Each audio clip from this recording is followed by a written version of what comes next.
CliffCentral.com.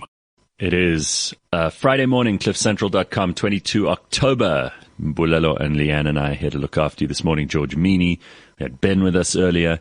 We've been talking about bizarre things that are happening. I got some great messages here from people in the comments. First of all, Ingus says, I went to pick up an order from a supplier and I was suddenly knee-deep in their story. His father and nephew were killed by a neighbor after an argument about electricity. Jesus.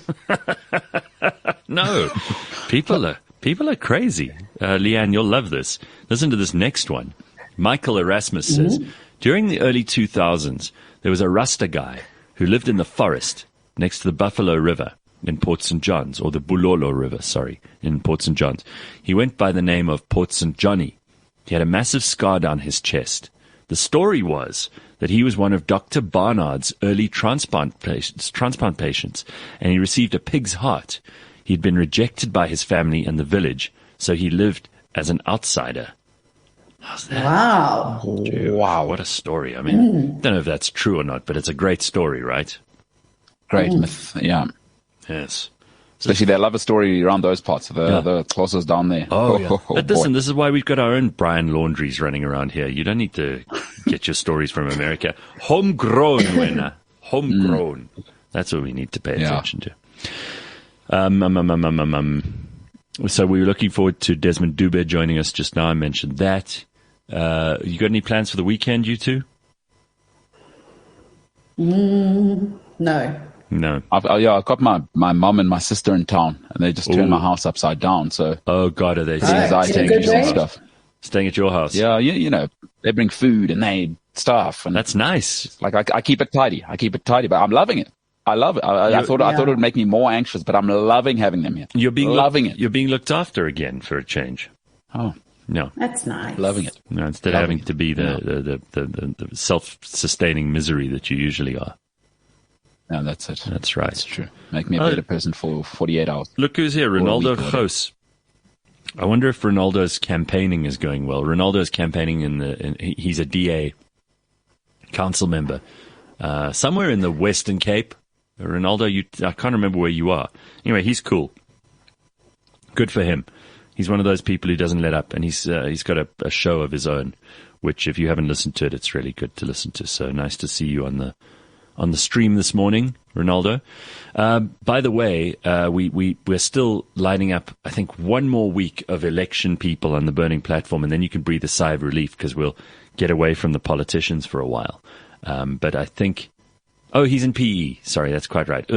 PE. Sorry. Ronaldo says PE. Never forget again. So he's not such a nice guy, huh? Well, he's fine, but I mean, in a place like PE, you know, in the land of the blind, the one-eyed is king. So it's only 10 days to go to the elections, hey? Yeah, less, Leanne. It's the 22nd today. There 31 days in October, and then the election's on the 1st. So I think it's 9 days by my calculation. Am I right? Okay, you stick with 10 then. I mean, we're not good at maths, either of us. So it's ladies, put your handbags down. Separate us. Just vote, Yeah. ladies, please. Are you? You can have the pink soap, you can have the red soap. That's fine. We still haven't decided. Are we doing the show or not? Because you guys are also you're the Monday people, you two. So we need to make this decision if we're going to do the show or not. Let's do the show. We're in entertainment. Like, how long does it take you to vote? Go early or wherever you are, and people can listen to the podcast later. I don't mind. I'll do the show. I might not do the show. Let's see what happens. This means a lot to people. All right. Yeah, it means a lot to people. Let's do the show. If you think it means a lot to people, huh? No, well, I mean, just you, Gareth. Sorry. I don't want to take any credit here. You, Gareth Cliff being on means a lot to people. No, it doesn't. Let me be very clear. Whatever. All right, we'll do the show. Fine, we're on Monday. There we go. Awesome. First. There we go. Can't believe I agreed to that. What a ball of shit. Tracy says, 12 years ago, my husband and I went away for a weekend in the Tankwa, which is that place where they do Africa Burn. It's this huge desert, basically. Got a flat tire and a super kind farmer helped us. Fast forward 3 weeks ago, on the same road, got another flat tire and his son came to help us. Wow.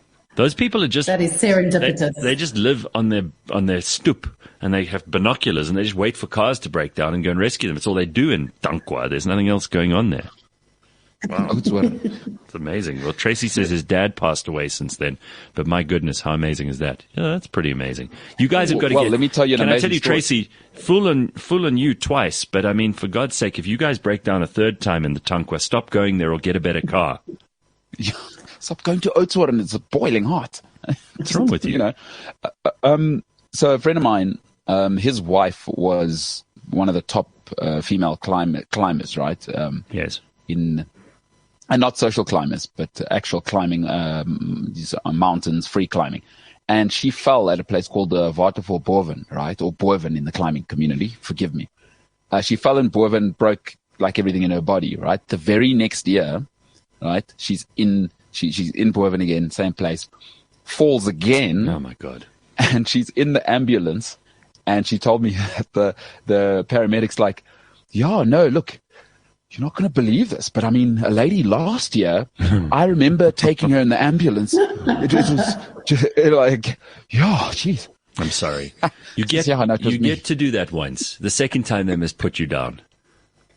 Oh my God. Not allowed. It's not allowed. You're wasting resources.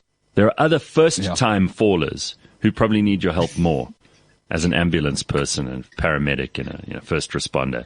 You know, now you got the same woman doing the same stupid stuff, probably falling on the same exact spot. It's embarrassing, and bad things happen because you deserve them. You got to stop doing it. I've watched my dad fall down a cliff while we were on a hike in the Drakensberg. Oh, yeah. What do you mean? And he also almost fell off Table Mountain. Also must stop. But must stop now. there are no more hikes for us. There are two. The universe is telling you twice, Icona, stop. And you're not listening. Yeah. The third time will be fatal. You mustn't do it anymore. Yeah. How do you fall off Table Mountain? Although, for those who don't know, Table Mountain kills more people than Kilimanjaro, than Everest every year. But, really? But go ahead, Leah.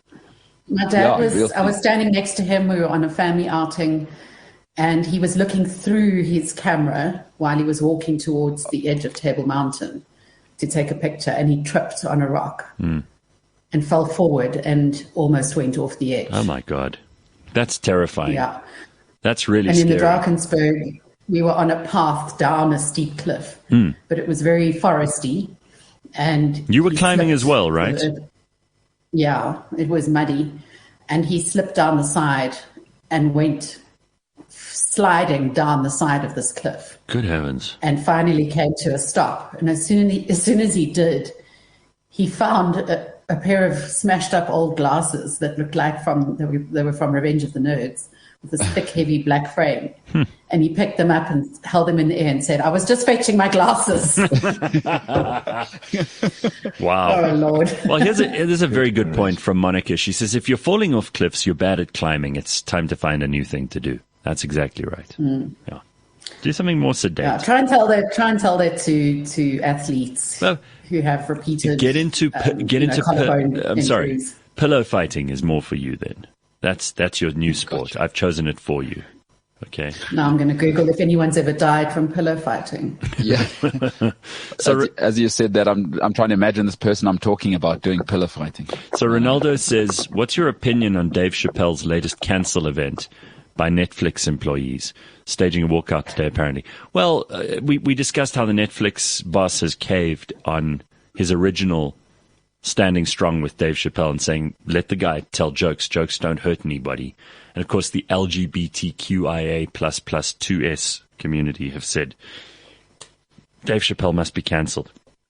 And Netflix will be held to account. So a whole bunch of their employees went out into the street and started complaining. So two guys with placards apparently were walking around in between those people going, jokes have rights too. We want to laugh.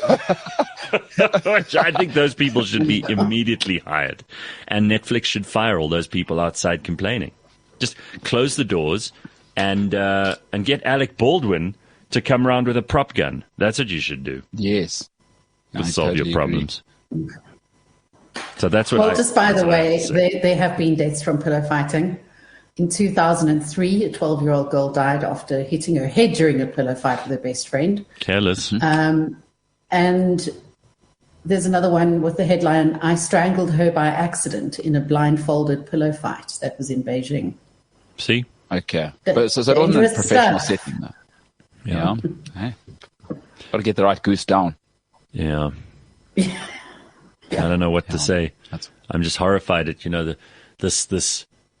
this epidemic of pillow fight deaths has just made me think that we need to immediately get government. We need to lobby politicians right now to ban pillow fighting. It's a very important cause. It's reached a stage now where it's just unacceptable. Mm-hmm. Anyway, did you see the person who used a tambourine in anger at the Netflix protest? No, I have to see this immediately. This sounds hilarious. A tambourine used in anger. That sounds fantastic. God, people are such losers. If you are outside protesting Dave Chappelle's comedy show, first of all, I don't understand why Netflix care that some of their employees are offended by jokes. Why do they care? Those people have every right, if they're that offended, to resign, go find another job. Thank you. But how offended are you? Exactly. How offended are you actually? Let's test you. Let's, as I said to John Steenhuisen yesterday when we were talking about those posters in Phoenix, have the courage of your convictions. Don't just go out on the street and make a noise because you want attention. Don't say things on social media. Quit. Let's see your principle. You want me to take you seriously? Cut ties with that company if you think that they're a bunch of assholes, and go and find another job. Totally. But I just want to be clear. Are they taking Chappelle's comedy off Netflix, or are they just not standing with him? Because if they take it off, that is shithousery. So I don't think Chappelle's even involved. I think he's done his recording. He's been paid. He doesn't give a shit. He's probably not interested in any of this. He might even make it part of his next comedy routine. Netflix have not taken the special off. But they're starting to vacillate, The CEO is saying, I understand the trauma and the pain I've caused. Let me tell you something. If comedy is causing you pain and trauma, you've got much bigger problems than Dave Chappelle. And you need to see a professional. And your CEO coming outside and saying to you, I feel your pain, is nothing more than him coddling an infantile mind. Go away. Quit your job. Go and become a worker in a job where maybe pillow fighting referee is the right job for you. It's the same thing, right? It should be a Monday morning email at every single company in the world. It should be by law. There should be sort of Kim Jong-un, Jong-un should enforce this across the world. You are entitled to be offended. You are not entitled to be right. Right? Being offended doesn't entitle you to be right. We should send that email 8:30 every Monday everywhere in the world. Right. Everybody's entitled. No matter how many tambourines you break in anger. Let's be clear about that. I bought a triangle. I'm not with the tambourine people. I bought a triangle. Yeah. Well, I mean, so Sister Cabal says, I saw a clip of a guy counter-protesting the crazies. And this short purple-haired lesbian is always this funny color, right? Always their hair. I've said to you a million times, got to look out for these people with the strange colored hair. You know that they've got huge mental health problems. You must stay away from them. They are dangerously stupid and crazy. Dangerously. Please. And this purple-haired lesbian was screaming, repent, motherfucker, and shaking a rattle at the poor guy. You see what I mean? That's hilarious. On the weekend, I did part of the team I was working with at the Cape Town Marathon. There was a lady with bluey, purpley hair, and I thought, avoid. I had to go outside and compose myself. Avoid. Gareth Cliff has warned me about you, and I do need to laugh, but listen, I can't do it in your face. If this show has never done anything for you, maybe we made you laugh once or twice, but I think this is possibly the best advice that you've ever heard, and this could save your life. Stay away from people with blue, pink, purple. Any completely unnatural color in their hair. Just stay away from them. And if you are one of those people, I'm terribly sorry, but you're giving away that you're crazy. All right. I stay away from people with tattoos in terms of I can't find you attractive if you got tattoos, but thank you for the hair color thing as well. Yes. I'm going to add that. That's all I'm good for. Thank you. So I want to bring into the show now somebody who we absolutely love. He's a South African institution, this guy. He's an actor. He's a mime artist, a singer. He's an entertainer. He is well known to South Africans. His face is as familiar to us as some of our family members. He's been in the #1 ladies detective agency, Hotel Rwanda. He was in famously Suburban Bliss on our TVs. Dube on Monday. He's been in movies with Leon Schuster, Panic Mechanic, Millennium Menace. This year, he is in Cinderella, the pantomime, with Desmond as one of the hilarious ugly sisters. Her name, I love you, man. What's the name of your character in the pantomime? Fanny Flatulina. Yeah, say no more.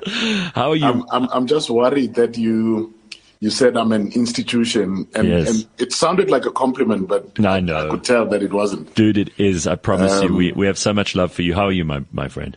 I'm good, my brother. How are you doing, man? I'm extremely well. Desmond Dube, you're such a pro. You can do so many things. Like, you're such a versatile guy. And in South African entertainment, in order to just survive, many people need to be versatile, and some of them are approaching you in terms of their talent. But man, you don't just survive, you thrive. You are incredibly good at all the things you do. But I do worry. Thank you, man. Like, You're very kind. whenever I see your face, I'm kind of a little bit concerned you're going to be selling funeral policies to me. So I just have to keep reminding myself, like, don't For fall. only $1 a day. Only $1 a day. Only one red. Look, it happens more often now than ever. I think I've been with the brand for quite a while. Yes. So Clientele, right? often when I see people being irresponsible or so, it'll jump up, My first question would be, do you have insurance? Because we don't want to be responsible. We don't want to be responsible for all this. Desmond. So listen, first of all, it's really good to see you again. I'm sure you're hard at work on rehearsals at the pantomime at the moment. How has lockdown affected you, if at all? Because you are a busy man. You have lots of different streams of income. I'm sure that it's been tough for you though too, and for everyone in your profession. Yeah. Look, I think first we need to be very grateful that at least we are alive, we breathe, whatever setbacks that came from lockdown itself, you can overcome if you're alive. if you're gone, there's nothing else to do. So we all got affected, particularly economically. Yes. But I think also, I look at our kids and I think these kids are strong, man, because I did go through some hard times. I'm not used to being at home. I'm always out there sort of trying to find the next thing or the next big thing. And just watching our kids, locked in the house, they couldn't see their friends. And this was the way they see, they get to see each other. And then they still just got up and went back to school. And passed, for that matter. I think we take that for granted.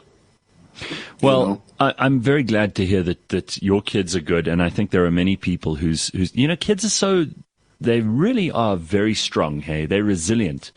Like, it's amazing how kids, for them, especially if they started school in the last 2 years, this is just normal. They're like, oh well, this is how school works. So for a lot of them, it's going to be like going back to what we see as normal. They're going to be, oh, okay, well, things have changed again. That's fine. They can just handle stuff a lot better than we can. So why is it? Absolutely. We got into a huge debate this week, and I said, no, it's not. It's not your mom. But Mbulelo and Libang the other day, they were both convinced that Lillian Dube was your mother because you do the ads together. Yeah. Is that, you guys even related? Here's the thing I think that confuses a lot of people. I sort of, when I came into the industry, Mom Lillian, if you remember, Mom Lillian used to have an agency. And I was often seen at the office, at her office, and obviously I got to stay with her for a little while as well. So a lot of people sort of confuse me and her biological son, Pule. You know, even today, when some people see Pule, they think that's me. So I suspect that something is up there. I'm not sure. We're waiting for the paternity test. You see, this is also, you didn't answer my question directly. You went into a story, like people are confused, and then you don't help that situation because you say things in the press. You say things in the press like, yeah, Mum Lillian has been my mother in the entertainment world, blah, blah, blah. People are like, I don't understand. Just say yes or no. So we are all confused. Let me tell you this. It's not as straightforward as yes or no, Gareth. Just give me a moment. It's in the morning. We realize that often people will ask us when we're together, they'll ask us that question, you know, is this your son? Uh-huh. And one time I remember I said no. And those people were just distraught. You know, their hearts were broken. And Mum Lillian was like, you see, there's no answer that's actually right, you know. So, look, my biological mother and Mum Lillian are really close friends. Okay. So that's the answer. All right. No, I love that. Yeah. All right. Let's just talk about some of these amazing things that you've done in your life because you've got a hell of a CV. I mentioned Hotel Rwanda. I mentioned the Leon Schuster movies. I mentioned Number One Ladies Detective Agency. Are you still in contact with any of the people in those productions? Do you still speak to them often? Do you have anything to do with them? I mean, some of these have been often, international successes. I chat to Nick Nolte's son. Often. Don Cheadle is still a friend. He comes to South Africa quite often. Annika Noni Rose is a family friend now. Mm-hmm. So some of those friendships happen. But here's the thing about the Americans is that we almost have to sort of like step back a little bit and not want to force those kind of relationships, you know. And if it comes from them, it's always better. Yeah, I see what you mean. You don't want to be like the annoying South African person who's like trying to inveigle your way in, because they always think that you're trying to get into Hollywood and make friends of their friends so you can get ahead. But that's not what you want at all. I mean, you really are a believer in South Africa, and you've put an enormous amount of energy and effort into the entertainment business in this country. You've probably helped along many actors that we don't even realize you were involved in. But you believe in the entertainment business in this country, despite it having some very tough times recently, and despite it being a tough industry in general. There are not a lot of actors in particular, or singers, or dancers, or musicians, or theater people, or anyone who can crack a living out of just that. They often have to have a side job, have to have something else that they do the rest of the time. What's your advice for young people who are going into the entertainment business? You know, I think, Gareth, that's a very good question, actually, because I often speak to young people who are coming into the industry, including in the pantomime this year. We have a lot of young people who just came out of college. For me, I think we need to see it as a business to start off with. But secondly, you know, take off all the other rubbish, you know, take off all the other rubbish. Fame will always follow if your art is on point. We see a lot of young people now who tend to go for the fame first. And then, you know, then the art form does not match the sort of fame they're carrying around, you know. Yes. And that's where all sorts of things start popping up: arrogance, celebrity dom, and so on. You know, I've said this to you before, that I get very uncomfortable when people call me a celebrity. Yes. And I always say I'm because I'm very talented to be called a celebrity. You know. And that's it. You know, see it as a business, and I think once you see it as a business, you realize that that's your job. You then have to do what you need to do to get it done. You know, if it means watch 700 movies a week, yes, you got to do that. If it means attend some extra classes to watch how other people do it, then that's what you need to do. You know, but ultimately the business is you. You've never, which I think is really remarkable. You know, some actors and performers and entertainers, they say no to things because they think they're too good for them. And what I've always loved about you is if a job comes along and you think it's either different and you can challenge yourself to do something you haven't done before, or if it's the kind of job that maybe is just something that you can add to your incredible CV full of different stuff. You seem to take on things that other people wouldn't do. I mean, you know, George Meany, who's going to join us just now, he's from Auto Trader. He remembers those I'm a glug glug ads. There are people who loved Suburban Bliss, and there are a lot of people who hated Suburban Bliss. You're doing pantomimes, Isidingos, you've done soap operas, you do ads. It's incredible, this variety of stuff. You don't say no to stuff. You give it all a fair chance. Yeah. The real grit of our industry at the moment is something we call industrial theater. Not many people know this. I mean, obviously, because we perform in, for companies to either educate or infotain staff members and so on. And we've done things like going under, into the mine. Last weekend I was showing my wife some pictures with us, underground, like literally underground, 800 meters underground, working with the miners while they're busy doing their thing. And that's the part of the grit. It's that, for me, the industry is also here for, not only for the cash, but also to educate. And of course, South African companies, a lot of them, including mines, decided that they're going to do that. And now I know I take this from what you just said now. I know a lot of people who would not dare go and do industrial theater. Right. Yeah, they're too good for it, right? Yeah. Yeah, they're too good for it. But those are the people seeking for, I believe, those are the people who are just looking for the fame. Well, Zach Lesupi says, Desmond was brilliant on a Netflix special, How to Ruin Christmas. So people really do know all your stuff. Right. Onkopotse says, I used to love Suburban Bliss. And then Jeremy has to be like the bad guy here. Desmond is a great performer. Pity about the annoying constant funeral adverts. Well, people must stop dying then. Yeah, well, Jeremy. I mean, people exactly. stop dying, it's then not Desmond's stop fault. doing the adverts. Right, exactly. Yeah, no, absolutely. But also, Jeremy doesn't know that at the moment, we are on every channel on television. So he might have to switch to a total different country,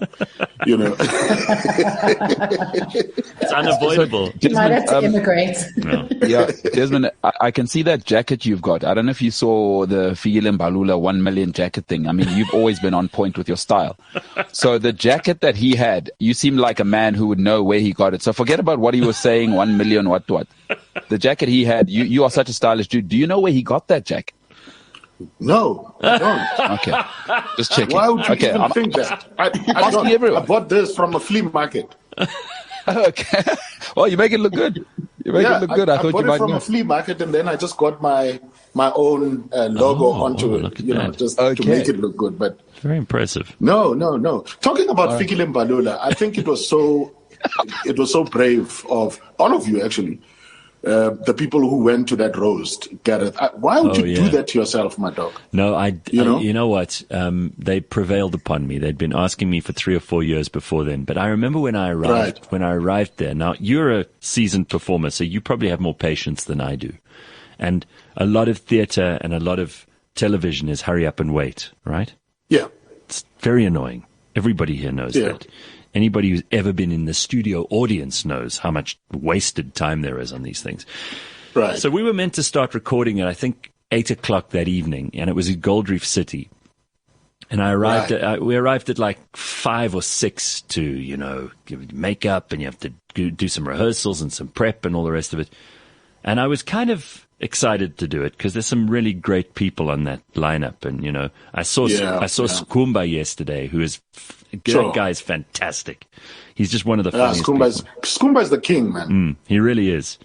And no, he's the king. It's his time, you know. And also, I don't really care if people make fun of me, because the whole point of the roast is that everybody is material, right?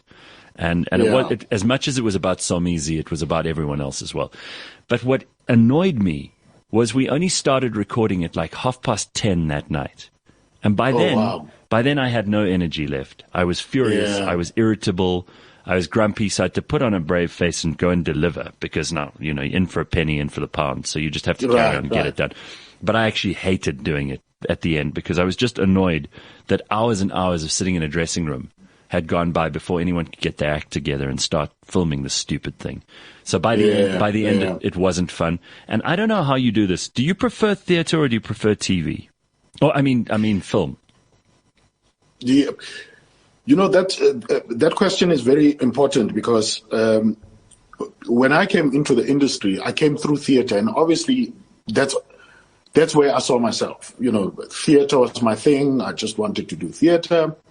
And truth be told, theater is amazing. There's an adrenaline there, but there's no money in theater. So, as you can see now, 2020 has happened, and some of the theaters that we were performing in are beginning to close doors.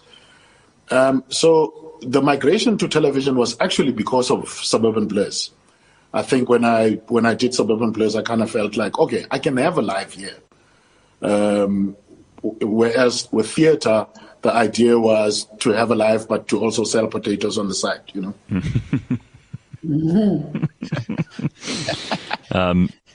Some very interesting comments coming through. Tracy says, I just did some wiki reading on Desmond. What a story, and still so humble and amazing.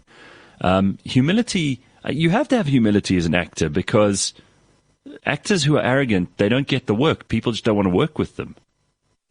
You think that's true? Oh, you'll be surprised. Oh, really?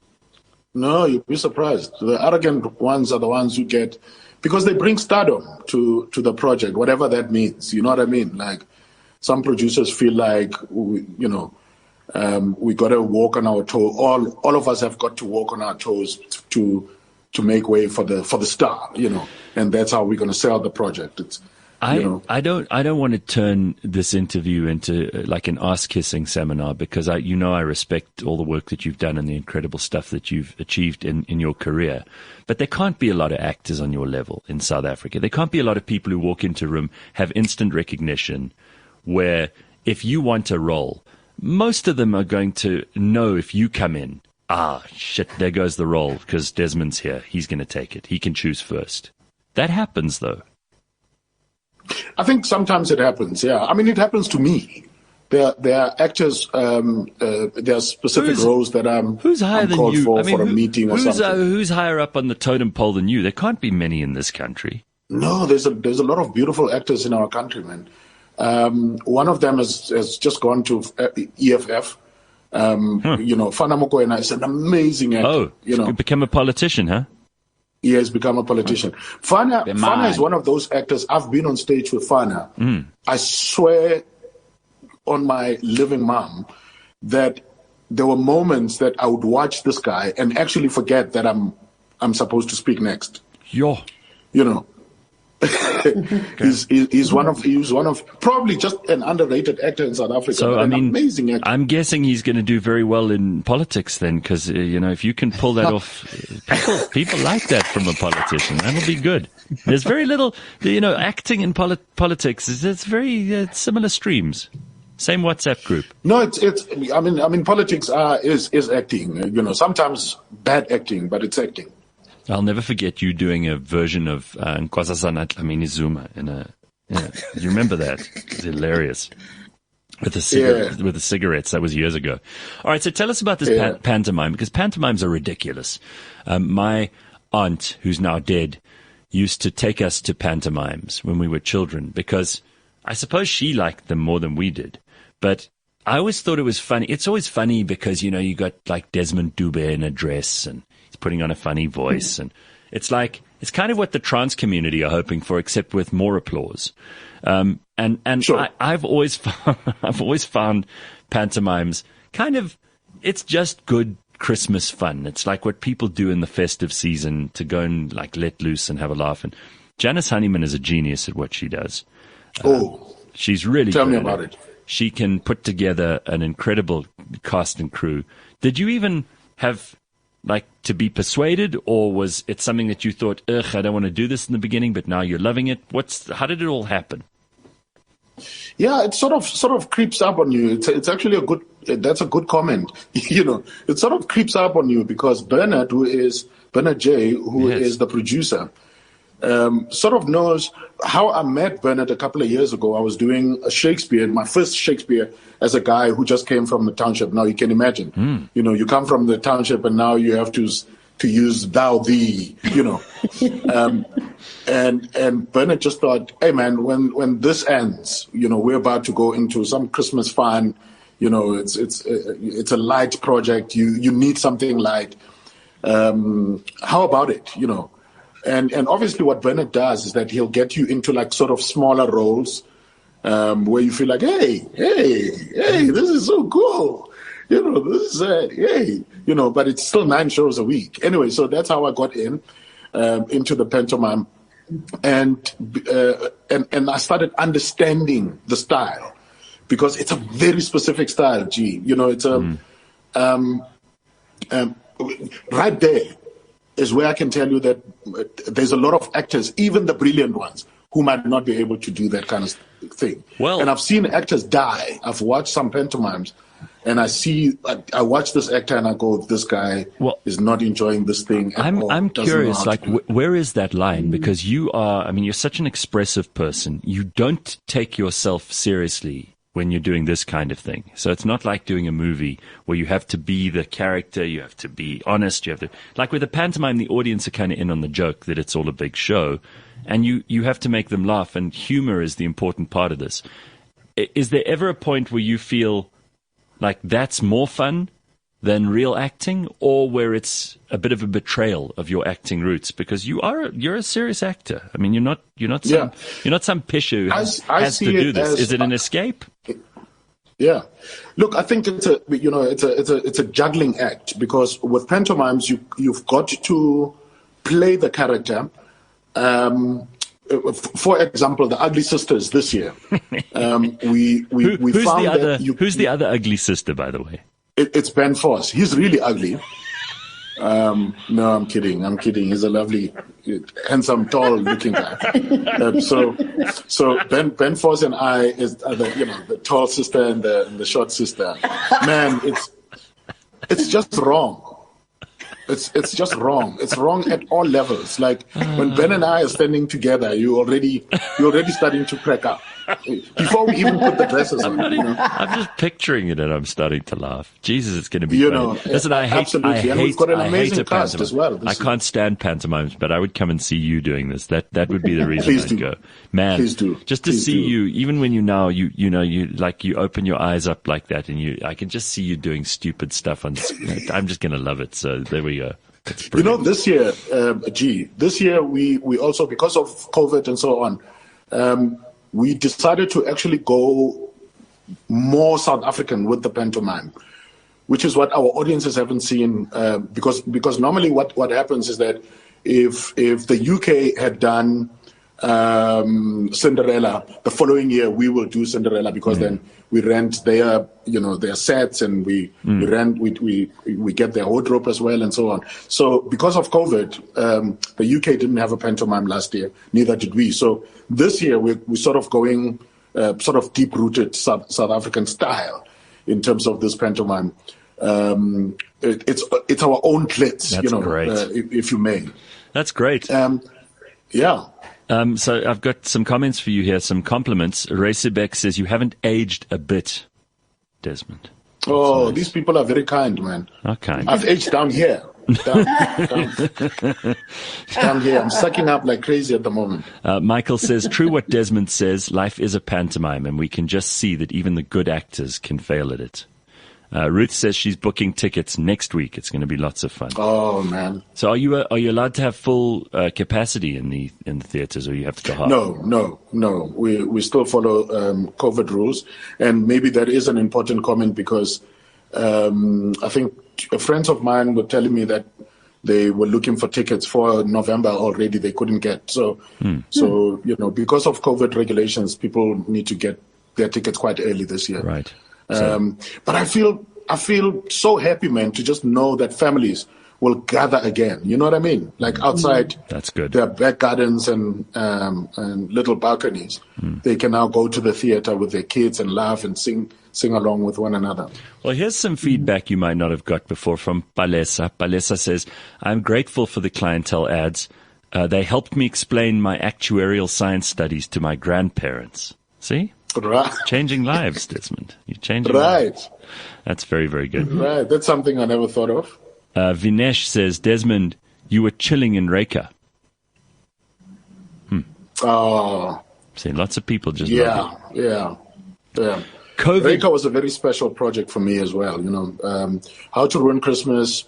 Soon after that, the roles were just so different. Yeah. From How to Ruin Christmas to Reka. And obviously, the character in Reka that I played was Umfundisi, but Umfundisi who has deep issues, wants to be a politician, lets certain things slide, does not really follow the conventional biblical teachings, That should have been Fana Mokwena's role. Probably. And you're quite right, Joe, and I'm glad that Fana Mokwena went to politics. Well, somebody said to me he's coming back into acting. One of the comments here. I think he has now. I sort of, scrolling through the channels and I saw him. I think it was on Scandal or Rhythm City, one of those shows. What's the worst work you've ever done? The thing that you don't ever want to do again, that you hate doing? That's hard work, that wasn't fulfilling, that didn't pay well enough? There's quite a couple. I think it depends. There's quite a couple. It also depends on the project. You find producers who are amazing in convincing you that this is the one. This is, it's going to be amazing. And then you get into the project and you look at the script and you go, in fact, and I'm not going to tell you which one because you'll know it, but I walked away from a project last year during COVID when people were all looking for work. Sure. I went to, I got this role and I just thought, it was just not working. Really? Yeah. She said, and to say no to something at that time in particular. Yeah. That's pretty amazing. Yeah. And I remember my wife's voice, because I already had concerns when I read the script. And when I called her and I was on set and I said, I just can't. And she said, I understand fully. Wow. Even now when we need money, my wife said, I understand fully. Come on. Any other wife would have said, you get to work, you bring home that bacon, you son of a bitch. Yeah. But your wife must be made of strong stuff. That's an incredible supportive thing that she did there. Absolutely, she is, man. She is. Thank you. All right, I'm going to bring on another fan of yours. This is George Meany. He joins us every week. He's the CEO of Auto Trader. Yeah. He remembers your Ama Glug Glug ad because it's the whole reason he went into motoring. Isn't that true, George? Exactly, Desmond. How's it, Gareth and 3N? How are you, man? Yeah, good. And you? I remember Dude, that. You must be very old to remember the Ama Glug Glug advert. At least he gets my age right. Desmond, it's so good to see you, man. Thank you so much for being on the show this morning, and all the best to you. By the way, tickets for Cinderella, the pantomime in Johannesburg, now on sale, 240 Rand. You can go to visit joburgtheatre.com. That's joburgtheatre.com. Group, family, and senior citizen discounts are available. So take granny, take the children. Man, come and see a spectacular. The show is opening for previews on the 3rd of November, and we're going until the 24th this year. We're going until the 24th of December, and not until the end of December. And if you needed any persuasion, I'm going to show you a picture of Fanny Flatulina. Here she is. Yes, sis. Yes, sis. Yeah. Wow. That's when she thinks she's looking good. Yeah. So there we are. That's Desmond Dube. What a pleasure to have you on again, sir. And go and watch his, Thank you very much. his latest production. Thank you very much, guys. Pantomime. Go and have some fun. Desmond Dube, thank you very much. What a great guy. Isn't he terrific? Yeah? Oh, man. It is brilliant. He's awesome. Amazing. All right, so there we are, celebrating a guy who's really just done and continues to do amazing stuff in South African entertainment. We need those people to make us laugh now more than ever. George, what's been happening? I missed you last week. I wasn't here, and I'm sure you guys had lots of fun and behaved very badly. But what do we need to know this week? How's it, Gareth? Yes. So, the chip shortage has Yes. slowed down the ability for manufacturers to manufacture cars, causing prices to rise slightly, causing sales to fall. The pandemic has really impacted the motoring industry. There's another thing that's impacting the motoring industry at the moment, and it's starting in Australia. There's at least a month's delay because of stink bugs in containers, which You're are joking. infesting the cars. Stink bugs. What? Like those ones, those stink chojos that you get here in South Africa too. Those ones. Yeah, if you squash them, they stink. These ones. Yes. That's Those what they ones. look like. Those things, they're very Exactly. smelly. When last did you step on one by mistake or like brush it off something and it pissed on you and made that smell? It's a horrible thing. Don't laugh, a Leanne. It's a horrible- horrible, horrible thing. I've never killed one, so I don't know. Oh my God, it's the worst. When I see them, you very carefully try to usher them out of the room. You treat them like you would treat COVID. You put on a mask, you put on gloves. Very, very And nasty. they can be things. quick. They can run. Those things are Yeah. faster than you think. They're not a slow dung beetle. But typical of Australia, putting stink bugs into the system, when Australia has been trying to keep their own people at home and treated the rest of the world like stink bugs. So they're the ones who are to blame, huh? Well, that's starting there, and Australia doesn't manufacture cars or doesn't assemble cars, so they don't export cars. They only manufacture import. stink So bugs, though. but now they're manufacturing stink bugs, exactly. No. So they have to fumigate every container before the container is allowed into the country. And the trouble with this is it's starting in other places in the world. So, from COVID to a stink bug problem. Yeah, but this supply thing is a major issue in America because obviously with Christmas coming up and December being the time when most of these deliveries and people have placed orders and they're expecting things to happen, even the White House has been drawn into this. It's very messy. Okay. Very, very, very, very messy. Then, you as a business, you want to continue to automate things. Okay. If there's something that you can take out of the system that a machine or a computer can do, all of us want to do it. So traffic cameras are no different. Right the way through to a traffic camera taking a picture and then issuing the fine and sending the fine to the offender.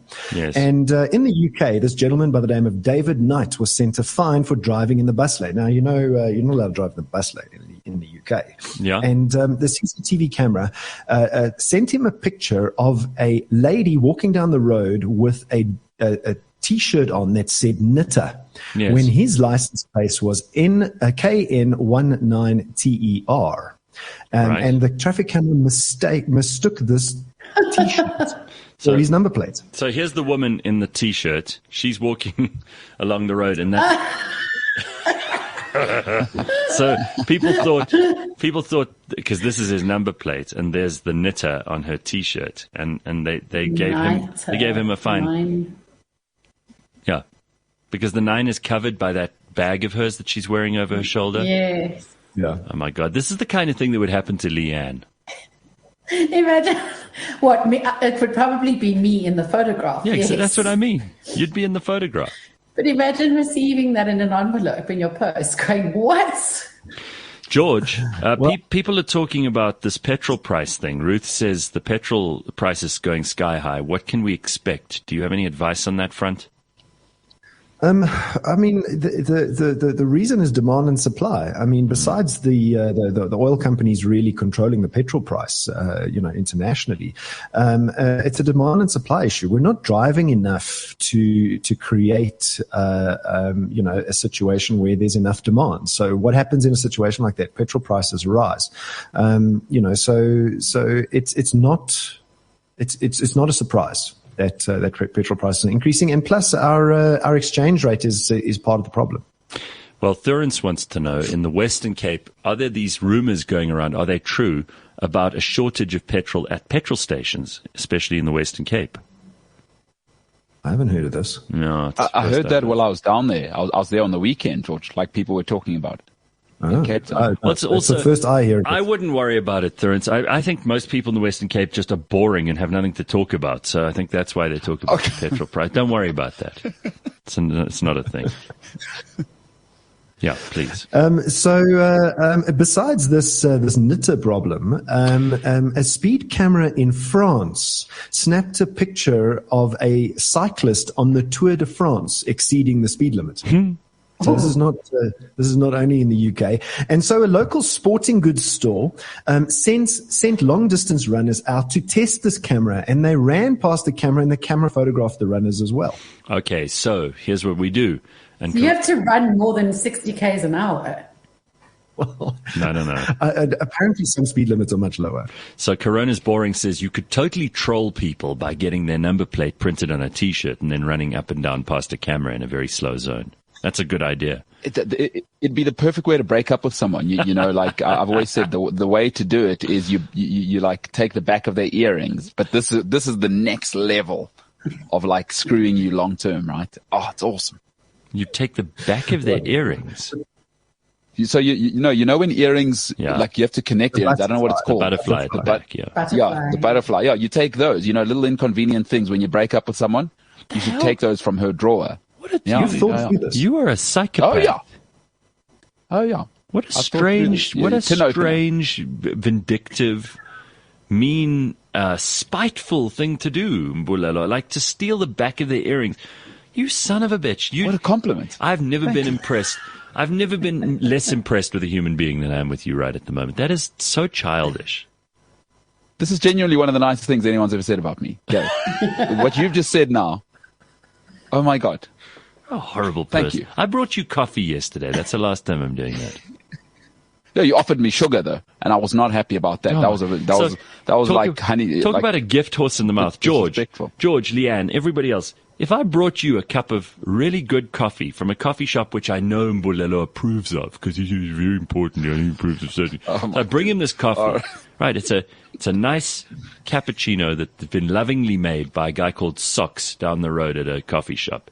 I bring it for Mbulelo. I put it on his desk. I go, good morning. He looks at it and he looks at the sugar next to it and he goes, what is this? Why? How dare? No, thank you. No, nothing. Like, how dare you bring me this? That's the last time that's going to happen. No, thank you, Gareth. Thank you. I'm grateful for the coffee. It was very nice. Your poor mother and sister. I mean, don't try and kill me with the sugar. Your poor mother and sister who are living with you at the moment. Are they going to leave sooner than you think? Anybody wants to get into my good books, just bring me good coffee. Yeah, I'll bring. You know what, George? I'm going to bring it to you next time. I'm not going to waste it on ungrateful Mbulelo. Oh my goodness. Anyway, all right. What else you got for us? Then talking about number plates in America, one of the cities called Maine is trying to eradicate their very liberal laws around number plates. Apparently, you can put anything on a number plate in Maine, and they have 400 instances of swear words on number plates, but not just swear words where it's F.U. The entire word is on the number plate. And now this is causing a problem because they have to now stifle freedom of speech, but also not allow the vulgarism on the number plates. I mean, it's only a problem if you actually if your wife's name is Carol and you're like, fuck you, Carol, on your number plate. Otherwise, it should be fine, though. Because, kids are going to hear those words. I love the way we're protecting people from swear words. This is where it all started. I've always had a problem with cancel culture, even when there wasn't a cancel culture and it didn't have a name. Those old you know those tunnies in South Africa that were usually with a big hair that kind of goes like this over their faces or whatever. Those tunnies who always would say, "Ai sis, sulke vuil, jy mag nie sulke vuil woorde gebruik nie." You know, those kind of people, like they're disapproving of me. "Oh, do you have to use such vulgar language? Don't you have a good vocabulary?" And I'd say to them, "Yes, I do, but sometimes the best word is fuck." There's some research that shows that there is intelligence with people that curse. That's right. I'm pretty sure. Yeah, exactly, George. Everybody can go and do their own research on this. I'm glad George brought this up. It's a peer-reviewed study on how the higher your IQ, the more you use swearing. And there are all those very sensible people who don't approve of swearing, you know. All of them, to a person, are dreary beyond belief. They are all... And so Maine, which is a state in America, I hope you come to your senses. Let people put whatever they want on their number plate. It's not going to hurt you.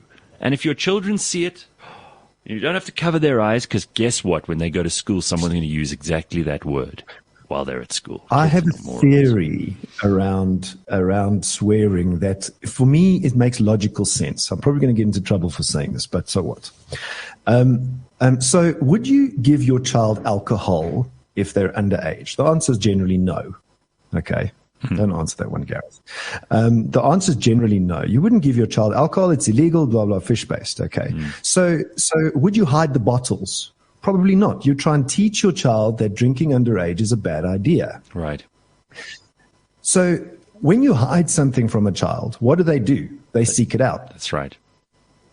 So if you hide swearing from a child, guess what's going to happen? It's going to become the most foul-mouthed little bastard in the world.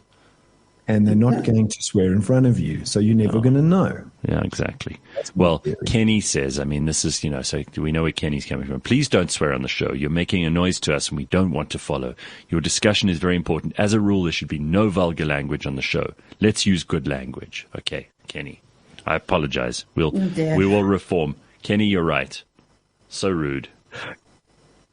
I've got one final story, but before I get there, I generally don't curse because of respect for other people, but sure. I do it in my everyday life with people that don't mind it. Right. With people you don't really respect That's anyway. Okay. That's all right. yeah. That's nice. It's nice of you to like your friends and your loved ones and. Yeah. But it's nice to clear that up, because, some people, it's a respect for other people, which clearly someone like me, I just don't have any. So. And then very finally, Gareth, there was an elf in Colorado, Denver, Colorado, 272 kilogram, elk. In Denver, Colorado. I was going to say, George, I know Christmas is coming up, but wow, now you're telling us about elves? I mean, that elf had to be really backed up to weigh that much. I was really silent for a few seconds, and then I realized. Elf. Bloody hell, what's he eating? So a 272 kilogram elk in Denver, Colorado, walking around with a tire on the poor thing's neck for 2 years. 2 years. 2 years. And then they finally tranquilized this elk and then had to cut its antlers because they couldn't cut through the tire's steel belt. Oh, disaster. man. I've got a very bad picture of this, but I can put it up if you want to see the elk. An elk. Brackets, miss brackets. Let me just. It's not Peter Dinklage wearing a Christmas Santa suit. It's not an elf. That's an elf. Yeah, we've cleared this up now. Please, it's very embarrassing. We don't want to go back there. People are already confused. And then, you get into that whole thing, midget, dwarf, elf. People get very offended. Oh, bloody hell. It upset a lot of people. Here's the elk. Time is short, Gareth. We must move on. Shame, look at the elk. Oh. See, Looks quite pretty, though. It's a nice accessory. Yeah, I'm sure it was very annoying for the thing. How long had it been walking around with this? 2 years. 2 years. Bloody hell, that's not nice. Yeah, shame. That's terrible. Now, having said that, elk meat is maybe I don't know, we have the best meat in the world, but it is some of the best steak you can eat. So if you ever get to eat an elk steak. You are really going out of your way to upset the animal rights people today, aren't you, Mbulelo? That's good. Well. Yeah. All right. All right, George, thank you very much. Thank you very much to you for joining us this morning. We will see you on Monday. Have an awesome weekend and enjoy everything. Be good. If you're not, take photos. Cheers, everybody. CliffCentral.com